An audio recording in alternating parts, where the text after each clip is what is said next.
भगवत गीता को धर्म ग्रंथ समझकर मत सुनिए, इसे अपने जीवन का आईना बनाइए।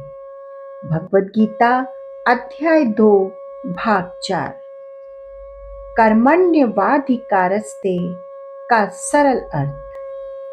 पिछले भाग में हमने जाना कि मनुष्य को सुख दुख, लाभ हानि और जीत हार में समान रहने का प्रयास करना चाहिए। अब भगवान श्री कृष्ण अर्जुन को भगवत गीता का सबसे प्रसिद्ध और सबसे अधिक उद्धृत किया जाने वाला श्लोक बताते हैं। ऐसा श्लोक जो यदि जीवन में उतर जाए तो तनाव, चिंता और निराशा काफी हद तक कम हो सकती है। भगवान श्री कृष्ण कहते हैं, कर्मण्यवाधिकारस्ते मा फलेषु कदाचन मा कर्म फल हेतुर्भुर्मा ते संगोत्स्व कर्मणि। इसका सरल अर्थ है, तुम्हारा अधिकार केवल कर्म करने पर है, उसके फल पर कभी नहीं। इसलिए फल की चिंता करके कर्म मत छोड़ो और ना ही केवल फल पाने के लिए कर्म करो। अब प्रश्न आता है, क्या भगवान श्री कृष्ण ये कह रहे हैं कि हमें परिणाम की बिल्कुल परवाह नहीं करनी चाहिए? नहीं, वे ये नहीं कह रहे हैं कि लक्ष्य मत बनाओ। वे तो केवल ये कह रहे हैं कि अपना पूरा ध्यान कर्म पर लगाओ, क्योंकि परिणाम हमेशा कारणों पर निर्भर करता है। आज की भाषा में अगर समझिए तो मान लीजिए एक छात्र परीक्षा की तैयारी कर रहा है। अगर वह हर घंटे यही सोचता रहे, अगर मैं फेल हो गया तो, अगर कम नंबर आ गए तो, अगर दूसरे मुझसे आगे निकल गए तो उसका मन पढ़ाई में नहीं लगेगा। लेकिन यदि वही छात्र रोज पूरी ईमानदारी से पढ़ाई करे, समय पर सोए, रिवीजन करे, तो उसके सफल होने की संभावना कई गुना बढ़ जाती है। यही भगवान श्री कृष्ण का संदेश है। ध्यान परिणाम पर नहीं, तैयारी पर लगाओ। एक और उदाहरण देखिए। एक किसान खेत में बीज बोता है। वो अच्छी मिट्टी चुनता है, समय पर पानी देता है, खेत की देखभाल करता है। लेकिन बारिश होगी या नहीं, यह उसके हाथ में नहीं है। क्या वह इसलिए खेती छोड़ देता है? नहीं, वह अपना कर्म करता रहता है। यही कर्मयोग है। आज हम में से अधिकतर लोग तनाव में इसलिए रहते हैं क्योंकि हमारा मन हमेशा भविष्य में भटकता रहता है। नौकरी मिलेगी या नहीं, बिजनेस चलेगा या नहीं, वीडियो वायरल होगी या नहीं, लोग तारीफ करेंगे या नहीं। लेकिन भगवान श्री कृष्ण कहते हैं, जब मन बार बार परिणाम में उलझता है, तब वर्तमान का कर्म कमजोर हो जाता है। और यही कारण है कि चिंता हमारी ऊर्जा खा जाती है। सोचिए, अगर कोई खिलाड़ी मैच शुरू होने से पहले ही जीतने या हारने की चिंता करता रहे, तो क्या वो अच्छा खेल पाएगा?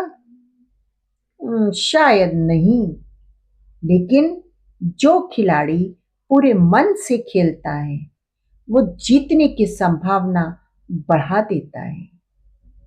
भगवान श्री कृष्ण हमें यही सिखाते हैं। श्रेष्ठ कर्म ही श्रेष्ठ परिणाम की सबसे बड़ी संभावना बनाता है। अब एक बात और समझिए, कई लोग इस श्लोक का गलत अर्थ निकालते हैं। वे कहते हैं फल हमारा अधिकार नहीं है, इसलिए मेहनत करने का क्या फायदा। ये सोच बिल्कुल गलत है। भगवान श्री कृष्ण ने तो आगे स्पष्ट कहा है, मां ते संगोत्स्व कर्मणि, अर्थात आलस्य या कर्म न करने में भी आसक्ति मत रखो।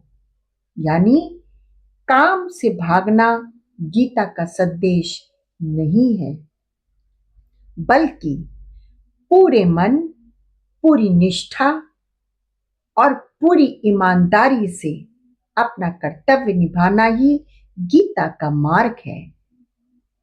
मान लीजिए आप एक डॉक्टर हैं, आप मरीज का पूरा इलाज करते हैं, लेकिन हर मरीज ठीक हो जाए ये हमेशा संभव नहीं। इसका मतलब क्या डॉक्टर इलाज करना छोड़ दे? नहीं, उसे अपना श्रेष्ठ प्रयास करते रहना चाहिए। एक शिक्षक पूरी मेहनत से पढ़ाता है, लेकिन हर विद्यार्थी एक जैसा परिणाम नहीं लाता। फिर भी शिक्षक अपना कर्तव्य निभाता रहता है। यही कर्म योग है। अब अपने जीवन को देखिए, हम में से कितने लोग काम कम और चिंता ज्यादा करते हैं। काम करते समय भी मन भविष्य में भागना और भागता रहता है। इसी कारण थकान बढ़ती जाती है। भगवान श्री कृष्ण तो कहते हैं कि वर्तमान में रहो, जो काम अभी सामने है उसे पूरी लगन से करो। यही सफलता का सबसे सरल रास्ता है। आज सोशल मीडिया के समय में भी ये शिक्षा बहुत जरूरी है। कई लोग वीडियो डालने के 5 मिनट बाद ही बार बार व्यूज देखने लगते हैं। लाइक कितने आए, सब्सक्राइबर बढ़े या नहीं, कमेंट क्यों नहीं आए, ऐसा करने से अगला अच्छा काम करने की ऊर्जा कम हो जाती है। लेकिन जो व्यक्ति लगातार बेहतर कंटेंट बनाता रहता है, सीखता रहता है, सुधार करता रहता है, उसकी सफलता धीरे धीरे निश्चित होने लगती है। भगवान श्री कृष्ण हमें यही समझाते हैं कि फल की चिंता से ज्यादा कर्म की गुणवत्ता पर ध्यान दो। एक बार फिर सुनिए, फल की चिंता से ज्यादा कर्म की गुणवत्ता पर ध्यान दो। अब एक और गहरी बात, कभी कभी हमें अच्छा परिणाम नहीं मिलता, तब हम सोचते हैं मेरी मेहनत बेकार गई। लेकिन क्या सच में ऐसा होता है? नहीं, हर ईमानदार प्रयास हमें कुछ ना कुछ सिखा कर जाता है, अनुभव देता है, धैर्य देता है, आत्मविश्वास देता है और अगली सफलता की तैयारी करता है। इसलिए कोई भी सच्चा कर्म कभी व्यर्थ नहीं जाता। भगवान श्री कृष्ण चाहते हैं कि मनुष्य अपना जीवन शिकायत में नहीं, कर्तव्य में लगाएं, तुलना में नहीं, सुधार में लगाएं, भय में नहीं, विश्वास में लगाएं।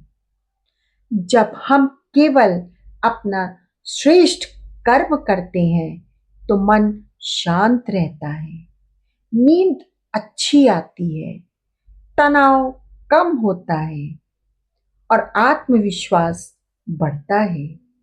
यही गीता का वास्तविक संदेश है। आज का यह श्लोक केवल धार्मिक शिक्षा नहीं, बल्कि जीवन जीने की एक अद्भुत कला है। यदि हम रोज स्वयं से केवल एक बात कहें, मुझे केवल अपना श्रेष्ठ कर्म करना है, बाकी परिणाम भगवान पर छोड़ देना है, तो जीवन बहुत हल्का, शांत और आनंदमय बन सकता है। इसी संदेश के साथ आज का भाग यहीं समाप्त होता है। अगले भाग में भगवान श्री कृष्ण बताएंगे कि सच्चा योग क्या है। समत्व यानी हर परिस्थिति में मन को स्थिर रखना क्यों सबसे बड़ी शक्ति है, और कर्मयोगी बनने का वास्तविक अर्थ क्या है। जय कृष्ण, राधे राधे।